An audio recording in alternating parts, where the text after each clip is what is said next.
Vaillant has been a part of European homes for 150 years, and now it's in the middle of one of the most significant transformations. And what's driving that? So as you can obviously observe on your own, the market in general is changing a lot. So we see that there is an agentic revolution happening. Also in the field of heating, there is a huge change happening. Probably some of you might have noticed already that at least European Union is moving from gas heating to heat pumps, right? For us, that's a significant change in how the business works, where actually the revenue streams are with all of the implications. As a group, obviously, we need to stay on top of the changes that are happening in the market. And in the IT field, obviously, the agentic change is a massive thing, right? So everyone noticed that. Everyone is trying to catch up.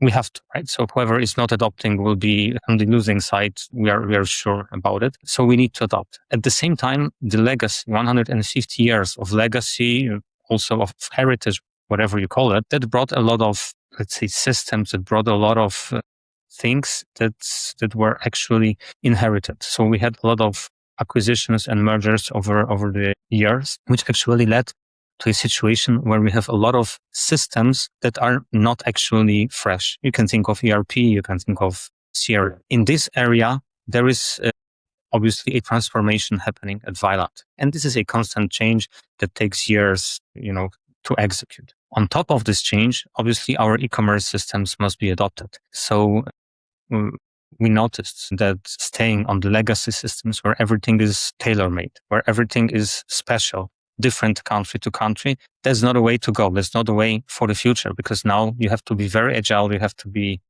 able to make quick turns. You have to be able to adapt to changes that the market enforces. And we are pretty sure the competitors are doing the same. So with all the legacy in place, we wouldn't be able to operate effectively and quickly. Therefore, this decision, the whole group is transforming, and the e-commerce transformation is a part of that. It should support our future customers, but it also must support our existing customer base. So, we need to do that, on the one hand, slowly, but on the other hand, quickly, right? So we have never observed such a pace of market changes as the AI brought. So for now, you have to be deliberate about what to do quickly, what to do slowly and carefully, just to maintain the business, but also to get ready for the new as soon as we can. So I hope that answers your question.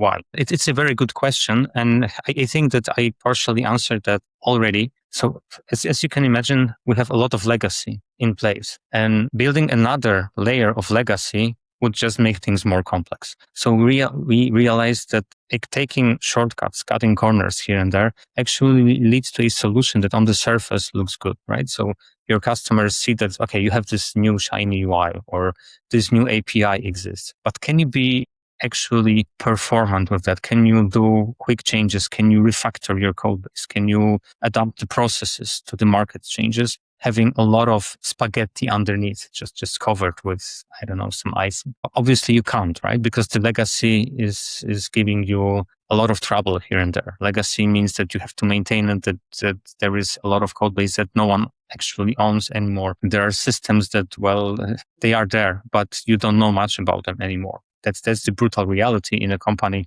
of this scale and of this size, right? So building just a set of features that would look modern, but still maintaining the legacy underneath would probably not be a good strategy for the long term. Obviously, to quickly win some customers or to quickly show that, hey, we are also doing AI, for example, right? That would be something like a signal to the market, but it's not a sustainable strategy. And Vaillant survived 150 years already. To survive another 150 years, we need to think like the Chinese do. We need to think in decades, not in months or years, right? So we have always kept that on mind, taking decisions. Our board is completely aware of the implications. So there is no way to do things quickly and be done with that.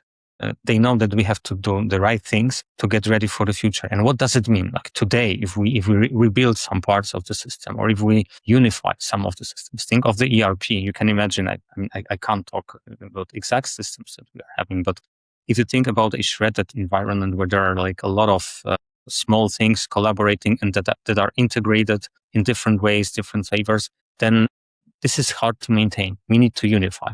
And when that's done, when the new systems that are built on top, like the e-commerce, start to use the foundation layers that are built underneath, altogether we can be very performant. And when this happens, we can also start to think about the future things, like, for example, process mining or process optimization, also automated, right? So having the strong foundation will allow us to actually start to improve not only the software, but also the processes that are actually the root of either your success or your failure. So we really have to think about where the future of the business is. And for sure, it's not in the software only, but it's also or mainly in the processes. Therefore, we believe that having this more difficult way forward now will bring us a lot of profit in the future. So what am I building right now, and why did this sequence, right? So maybe you don't know about it.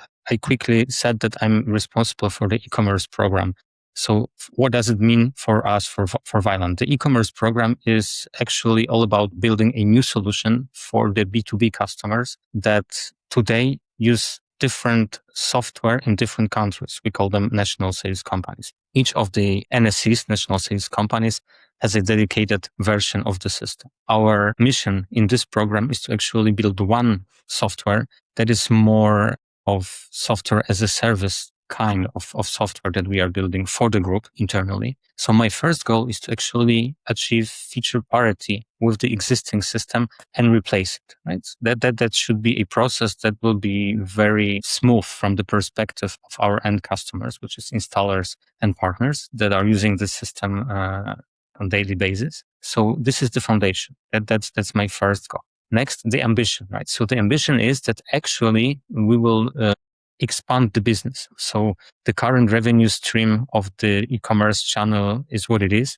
but increasing that in a group that brings over 1.5 billion euros a year, like, you can imagine, like a change of 1% can be actually a huge change in revenue for the company. So our next goal is actually increase the revenue stream from the e-commerce channel. And obviously that happens through like many things. You can think of all the classical things like upselling, cross-selling, and so on, but also through optimization in the process. If you think about, delivery chain, if you can improve delivery and you can deliver faster than your competitors do, the customers would choose Vaillant over anyone else, right? Because we deliver quickly. Just an example.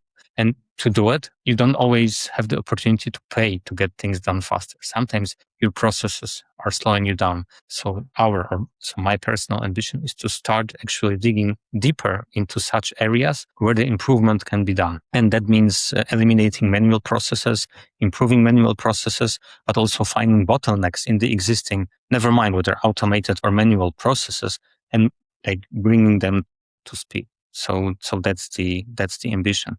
And obviously, Emporic's value streams is one of the means that could be used for exactly that purpose. Whatever scenario you choose, if today we have a process that actually requires manual work, in the future, most probably it will be possible to automate it. And the more we can automate using tools that companies like Emporix offer us out of the box, the better. Especially if you think of AI and automatic process mining plus automatic suggestions on how this process could be improved, and then automatic implementation of a solution of that problem, then, we can actually move forward very, very fast and become very, very productive in short time. Yes. So value streams, as you described them, like dividing the bigger thing into smaller chunks that can be over bite size. In my opinion, that's the very classical thing and very classical way of how we developed software through the years. If you like still remember the old divide and conquer rule, right? So when you get something that's big, that covers end to end, it's an empty promise usually. So each and every company is different. Each and every company has its specifics. Think of an integration with SAP, for example. Every big company has an SAP installation, or 90% of them have, but none of the integrations is the same. Each of them is specific because companies are different, because they have their advantages, because they have the specificity of their businesses, and so on and so forth. So if someone tells you, I'll solve all of your problems with my software, it's not true. And if you consider the old days when companies like, for example, Hybris were invented, the 80-20 rules, they were successful because they told you, hey, we offer you the 80%, the foundation, while this 20% that is actually specific to your business, you have to deliver. And with the Empirix value streams, I think that we can achieve exactly this 20%, like the plumbing code, the thing that is common for everyone that's provided. But this 20% that normally requires a lot of implementation efforts, a lot of knowledge, a lot of skilled engineers in your staff, can be solved in a very, let's say, visual way to a degree, but also it addresses exactly this thin layer, of where your business is specific, where your business requires special treatment, and where there is flexibility needed.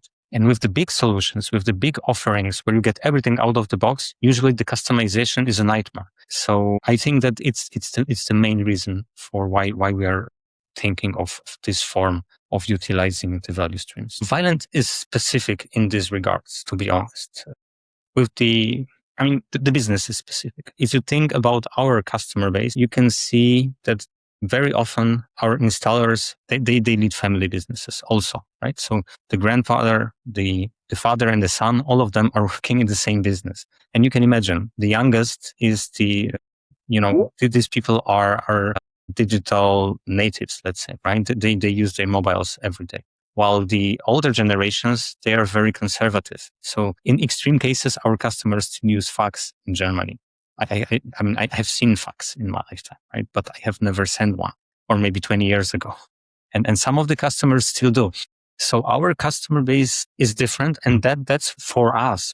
On the one hand, it's a problem because we still need to satisfy the non-digital customers. At the same time, it's an opportunity, or maybe it's de-risking our business to a degree, because these older generations, they are used to the old ways of interacting with the brand, and they will not change that, right? They will still call us, they will still email us, they will fax us if they did that for the years. So, it might be tempting not to change anything in the business for us, for example, right? But at the same time, the younger generations, they are, the new wave. It's changing. Their kids, if they will remain in the business, they will only use the digital channels. As we are thinking of agentic revolution that's happening right now, maybe the customer will be an agent, right, in the future.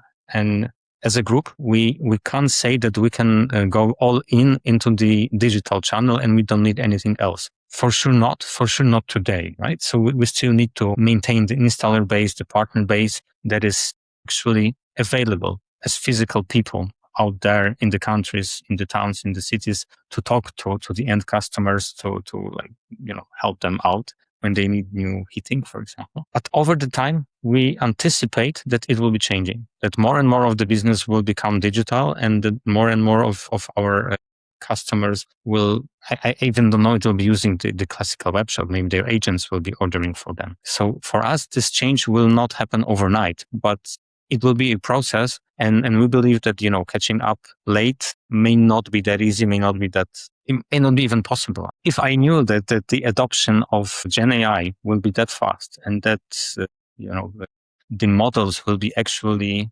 allowing me to perform at the pace higher by 30, 40, maybe 60% next year, probably we could have planned for a bit more ambitious goals. But yeah, who knows?